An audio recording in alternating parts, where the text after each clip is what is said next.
मैं दो तीन चीज़ें साफ साफ कहना चाहता हूँ। पहली बात, जो धरना हो रहा था कॉकरोच जनता पार्टी का, उसका जो मुद्दा था कि नीट के पेपर्स लीक होना बंद होना चाहिए, मैं उसका समर्थन करता हूँ। देश के बच्चों का भविष्य सुरक्षित होना चाहिए, मैं उसका समर्थन करता हूँ। कोई भी बच्चा, किसी का भी बच्चा आत्महत्या करे, ये कोई मान नहीं सकता, पहला बात। दूसरा बात, बच्चों के ऊपर लाठियां चली, इसका मैं विरोध करता हूं। बच्चों के ऊपर लाठियां नहीं चलनी चाहिए। पर यह भी बात है कि देश का संसद वो सेंट्रल पार्क नहीं है, वो इंडिया गेट नहीं है कि वहां पर आप घुस जाओ।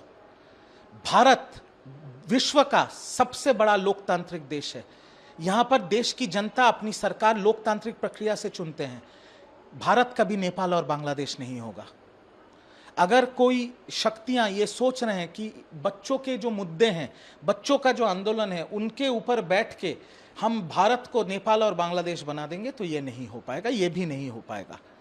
दूसरी बात, आपने जो पूछा राहुल गांधी जी नेता प्रतिपक्ष हैं।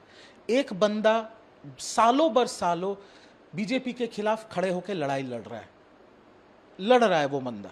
अब नेता प्रतिपक्ष कहां बैठेगा, कहां खड़ा होगा, कहां आइसक्रीम खाएगा, वो नेता प्रतिपक्ष का सिद्धांत है। नेता प्रतिपक्ष अपने अधिकार के हिसाब से वो प्राइम मिनिस्टर के घर, प्रधानमंत्री के घर के बाहर जाके बैठ गए, सारे अपने मुख्यमंत्री और सांसदों को लेके, वो उनका हक है। पर आपको ये भी एक चीज समझना पड़ेगा कि 150 करोड़ भारतीय का प्रधानमंत्री है नरेंद्र मोदी जी।